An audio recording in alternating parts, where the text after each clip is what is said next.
crazy good recipe. It's a caramel apple pie. It smells crazy in here. You're gonna make a pie, go all the way. Go all the way. And I really think you did go all the way, because are these your apples? They are. I brought a few apples for you from home. Yeah.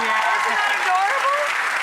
So, you literally live a farm-to-table life. I do. I try to as much as I can. I mean, you can only do so much, but yeah, I grow a lot of my own produce, vegetables, squash, pumpkins, fruits when I can. This must be your favorite time of year, then, right? It really, the holidays. Everything is in abundance, and the holidays, I mean, who doesn't love the holidays anyway? They're just... Oh, honey, you are preaching to the choir. Right? I start playing that Christmas music 7 days before Thanksgiving. I was going to say, November hits, and I'm not out of the kitchen till January. I know, right? I love it. It is. It's wonderful, right? It's very comforting. So tell everybody what you're cooking up first.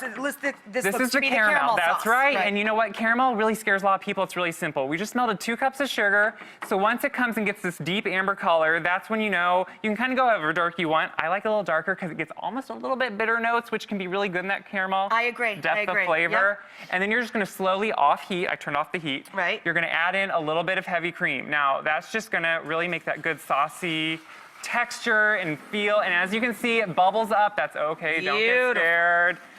Like, sometimes that scares people, but you know what? No, if you I just like go that. For it, you know, it's like teaching people how to make a good risotto. You know, that's right. They think it's intimidating or it's really difficult, and it's not. It's like you do it once, you understand then what's going on. You get the feel for it. That's right, and then you know. Have you always loved baking? You know, I really have. Even, you know, I was one of those kids, I never played with toys. I always played with about everything else, like even pots and pans when I was in the kitchen. Right. I was always in the kitchen too. I was gonna say, it's the best place to grow up, and so yeah, I love baking. Now, if it clumps up a little bit, that's totally fine. You just turn the heat back on, and it comes out and gets smooth. Once it's smooth, you just add in your cut up cold butter, a little bit of corn syrup. That's just gonna help it stay smooth and keep that good consistency. That'll keep the consistency. It's a little bit of a cheater way, but come on, who doesn't love a little cheat once in a while? A little cheat is fun. Makes it easy. Nothing wrong with a little cheat. That's right. And then add in just a little bit of vanilla for flavor, come on. And then you are ended with this awesome caramel sauce. Okay, and then what do we have going on here? So these are our apples. We just sliced them up, we cored them, and then we made sure we take the peels off, and then we left them in nice chunks. Right. And now we've cooked that with some dark brown sugar, a little bit of lemon juice, and we've put that right in there with a little bit of cinnamon.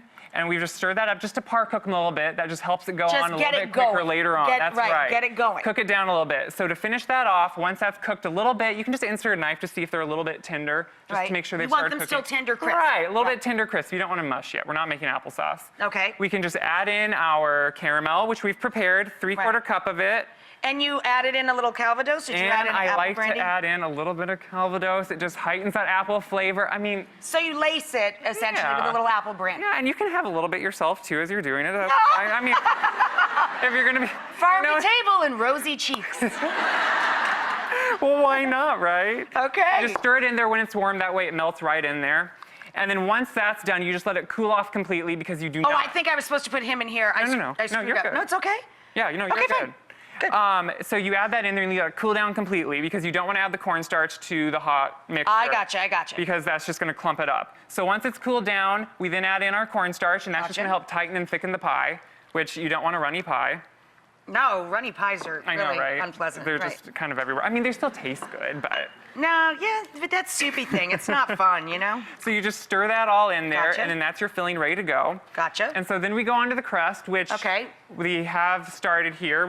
I do it all in the food processor because... It's easy. It's the easiest way. So it's really simple, kind of like a pâte brisée. You just put in the flour. AP flour? That's right. Right. A little bit of sugar and a little bit of salt. Sugar and salt. And I just like to pulse that up. Yeah, sometimes they clump and... It's just, it gets a little humid in here, right? Because all the cooking. Just how it... Here, I'm gonna be the boss of this. Oh, I'm sorry. Get in there! Just gonna get in there one way. I'm gonna win! We can pretend the sugar is in there. Whatever, sugar's not good. Sugar's in there, that's good, we're good. We just pulse it together. It's just sugar. Okay, so that's mixed together. Then your icy cold butter, right? Some butter and some shortening. Keep your butter in the freezer, guys. You'll get in perpetuity. You get a great shelf life. Plus, your crust will come out a lot flakier. Yep. You want nice big pieces, right? So you dice it up, but keep it in the freezer and put in frozen butter chunks. You'll get a beautiful, beautiful consistency. And along with that, I put in a little bit of shortening. Touch of really shortening. helps with the flakiness too, which I love. And then we're gonna pulse that together. There we go. And so, whoop, just kind of flies all over. It ain't a party till you flick your flour. You want people to know you're baking, so you want to be dirty. So you just let it go into like some tight crumbs there, and then you just put in some ice cold water. Again, the ice. Now, I have another good tip for you guys. My husband is like a weekend mixologist. A lot of fellows like to mix the cocktails. I use his shaker because it strains it as you're adding the ice water to your to your dough. That's perfect, yeah. Right, so you don't have to put your hand over the cup like that. Someone's been doing this a while. Okay, then you just pulse that together until you just want that dough to start coming together, forming that ball. As you can see there, it's just coming together, which is perfect. Yeah, you don't want to overwork it because you want those little pockets of butter to make it nice and flaky. Then just put it in some saran wrap is what I do and chill that up. And chill it up for at least a half an hour, guys. Never roll out just more. let butter come out cold again. Roll it out a little bit, and then you can just fling this on however you like it once you have it rolled out, if it stays. Slap it into the pie dish. Slap it into the pie dish. Got one going here. Cut it off to what you need. You can And then I love this. You took the other half of your dough and cut it into strips. Yeah, I made 2 recipes of the dough, and then I was just able to roll one out, put it in here, and crimp it. And then I made one right into the strips. And so you want to fill this you can just put your filling right in there. It has that cornstarch, the liquid, the apples. I mean, does that not look good? And then we just start. And then I brush the edges, usually with just a little bit of water, and it's just going to help that crimp to stay in there and kind of stick to something. Otherwise, if it's dry, well, you're a good crimper, let me tell you.